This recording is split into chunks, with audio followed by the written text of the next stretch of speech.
In 2021, a mother and her two sons were on vacation in Cancun, Mexico. One night, while they were staying at their resort, all the kids were invited to play in this big game of resort-wide hide-and-seek, where the hotel staff would count and the kids would hide. And so one of this woman's sons decided he wanted to play, and after the staff began counting, he took off running. And after only a few seconds, he finds the perfect hiding spot. It's this little nook tucked away in the darkness right on the edge of the hotel's property. But after he got down in this little space and he tucked down and he's hiding, he realized he was not alone. But before we get into that story, if you're a fan of the strange, dark, and mysterious delivered in story format, then you've come to the right place because that's all we do, and we upload once a week. So, if that's of interest to you, the next time you're serving ice cream at the local county fair and the like button comes up to you and asks for a vanilla cone, give them one, but don't use vanilla ice cream, use vanilla mayonnaise. Also, please subscribe to our channel and turn on all notifications so you don't miss any of our weekly uploads.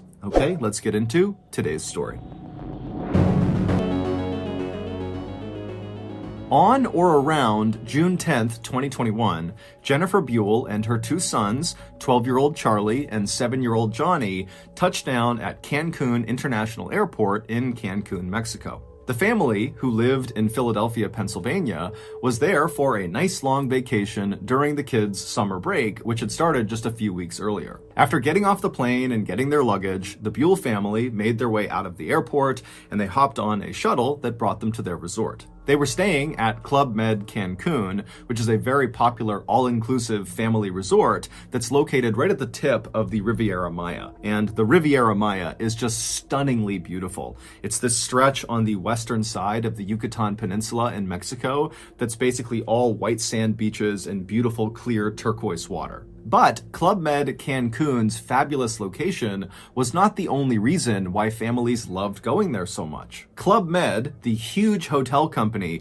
behind this particular resort, is known for their gentils organisateurs. They call them GOs for short, and basically these are staff members employed by Club Med at all of their locations everywhere in the world, whose sole job is to make sure the guests staying at their hotels have a truly unforgettable experience.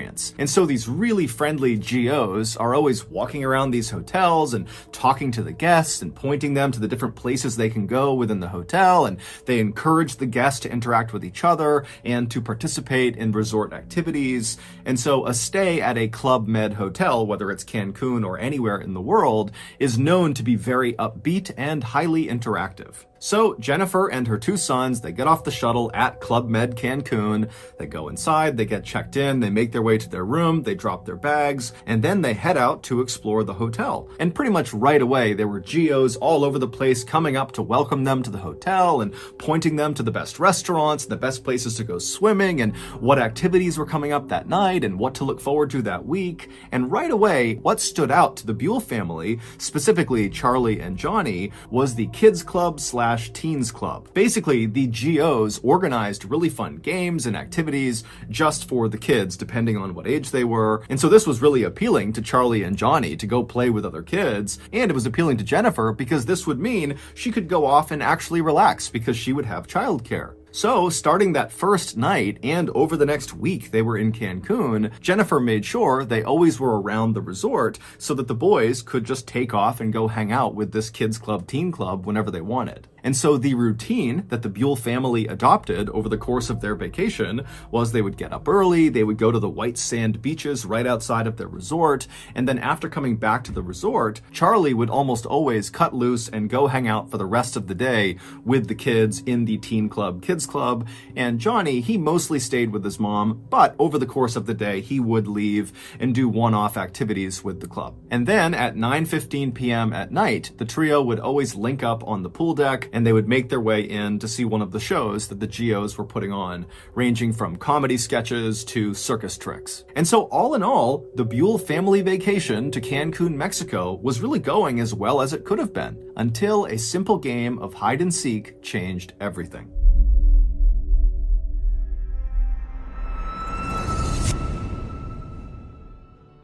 Today's video is sponsored by Rocket Money, formerly Truebill. When you become an adult, two things always happen. Number one, you immediately develop flu-like symptoms and they never really go away. And two, you sign up at the 400,000 yen annual subscription level to swearatawalrus.com, the beloved company that allows people to scream obscenities right at walruses' stupid faces, either in person or on a Zoom call. And while, of course, really giving it to a walrus is totally exhilarating, it is a fleeting pleasure. After all, studies have shown the average adult only cusses out 2.3 walrus before moving on to swearing at other animals like the ancient Egyptian Sphinx or various sea serpents. But the problem is, when we all inevitably fall out of love with swearatawalrus.com, we often, me included, forget to cancel our costly subscription. And this is why I signed up for Rocket Money. Rocket Money is the all-in-one finance platform that helps you save more and spend less. They do this in a variety of ways, including renegotiating your bills, from your internet service bills to your cable and phone bills. Rocket Money will alert you of important changes that impact your credit score, and they will give you insights to improve it. And most importantly, Rocket Money will scan the internet for all those random subscriptions you've forgotten about, like swearatawalrus.com, and they will cancel them for you. So, if you like berating walruses and not losing money, then Rocket Money is for you. To save more and spend less, join the 3.4 million members using Rocket Money. And I got the hookup. Go to rocketmoney.com/MrBallin or click the link in the description below. That's rocketmoney.com/MrBallin to get started for free. Okay, back to the story.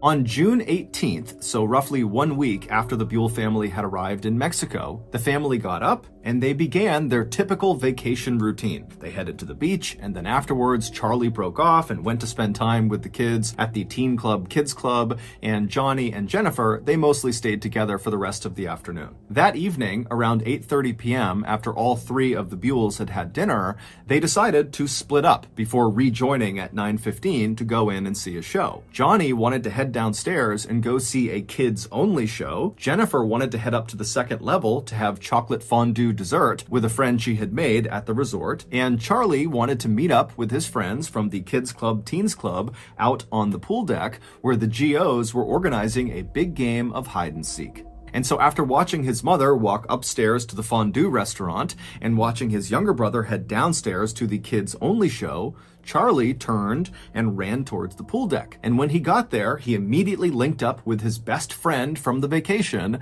a 13-year-old named Cyrus. And very quickly after that, the GOs who were on the pool deck with all these other kids that were out there, they said, okay, we're going to start counting. You guys all hide. And so the GOs, they walked to the side of this big pool deck, they covered their eyes, they began counting, and all the kids, Charlie and Cyrus included, scattered to find the best hiding spot. And right away, as Charlie and Cyrus are looking for places to hide, they're seeing the other kids are taking up all the best hiding spots. And so for a second, they're panicking. They're not going to have a good spot. Then both of the boys looked over to the side of the pool deck, and they realize there is a perfect hiding spot that nobody's taken. Around the outside of this huge open-air pool deck was a metal fence. It was only a couple of feet tall, and it was made up of metal bars so you could see right through it. It was basically in place just to denote the edges of the resort property. And on one length of this perimeter fence, the south side of this fence, there was a gate built into this fence. And this gate was almost always closed and locked. The only time it was opened was when a GO or another hotel staff member would open it to lead guests out of the resort property to go off and do some excursion. But for some reason, on the night of June 18th, this fence was wide open. On the other side of this fence was just this small rectangular platform that jutted out about 10 feet from the pool deck, same level as the pool deck. And if you were standing on this platform with your back to the pool deck, on your left side would be a very small flight of stairs, just a couple of steps going down. And so Charlie and Cyrus, they look over and they see this gate is open, and they know there are those stairs kind of tucked down below the platform, and they're thinking, if we crouch down on those steps, no one will see us from the pool deck. We'll be obscured from view. And so Charlie and Cyrus, they run over to the open gate, they go through, they walk down a couple of steps, and they kind of tuck themselves down so they can barely look up and over onto the pool deck to see if anyone's coming, but they can tell there's no way anyone is going to see them unless they literally walk through the gate and are looking down the steps at them. And so Charlie and Cyrus, they're giggling with excitement because they know they have found the perfect hiding spot.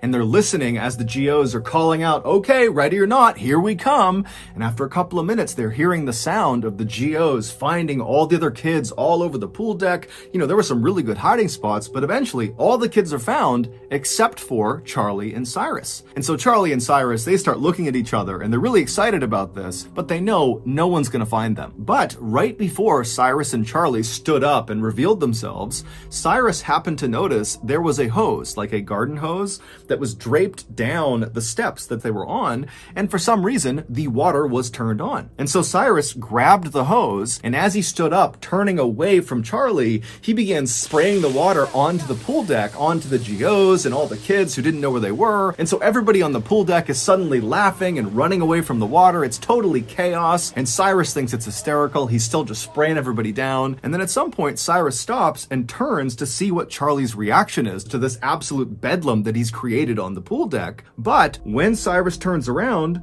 Charlie's not there. Meanwhile, two other hotel guests who had nothing to do with this game of hide and seek, it was a mother and her adult son, they were having a meal up in the second floor restaurant that overlooked the pool deck.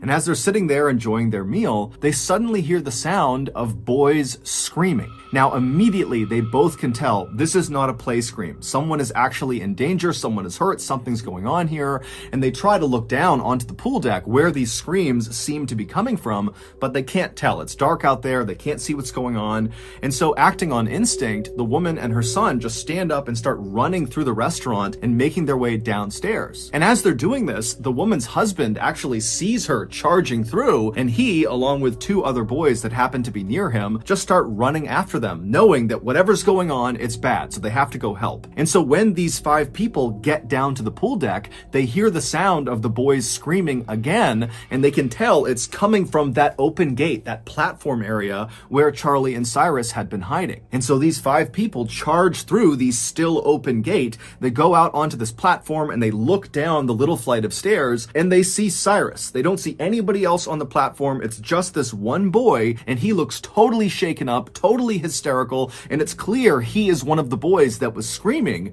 And then before they could even ask him what was going on, they hear a sound coming from somewhere below the steps, and they all turn, and literally out of the darkness, Charlie just suddenly emerges, and he looks up at the adults and just says in a very calm voice, "Save me, save me." This normally completely off-limits, fenced-off platform that jutted out past the pool deck where the boys were hiding, that was actually a dock that sat over a swampy lagoon, and underneath that dock was a nest of crocodiles. And when Cyrus and Charlie were on that lower step, the crocodiles had noticed them, and when Cyrus had stood up and begun spraying the water onto the pool deck, one of those crocodiles, a 13-foot monster, had come out of the water, turned around, and literally leapt up onto those steps, bit Charlie by the leg, and pulled him into the water. The screams that woman and her son had heard while they were in that restaurant were Cyrus's and Charlie's, because initially when Charlie was pulled into the water, he didn't go directly under. And so Cyrus had managed to grab onto Charlie's arms,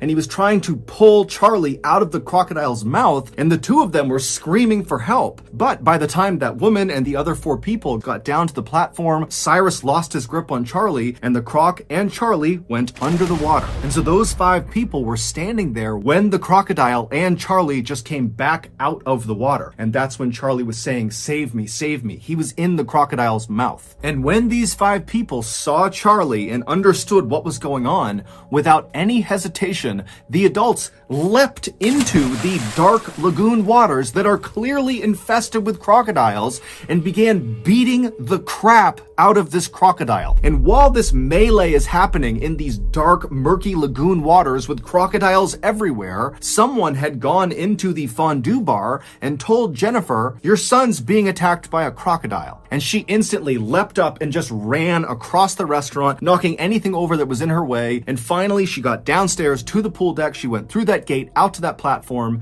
and she saw her boy. Charlie was laying on his back, surrounded by totally frantic and hysterical adults. Charlie's leg looked like it had been through a meat grinder, but Charlie was awake and he was talking to the adults near him. In the time it took Jennifer to run through the restaurant and get down to the pool deck, those adults who had leapt into the murky lagoon water to fight with this crocodile had literally beaten it so badly that it released Charlie. And according to the people who watched this happen, this crocodile was putting up an unbelievable fight. It was whipping its head side to side, tearing into Charlie's leg. It kept pulling Charlie deeper and deeper into the water. And these adults just didn't stop. They were yanking on this crocodile, punching its eyes, gouging its eyes, and finally it worked. When Charlie was finally pulled to safety and was laying on the dock, he was in rough shape, and no one knew if he was going to survive or not.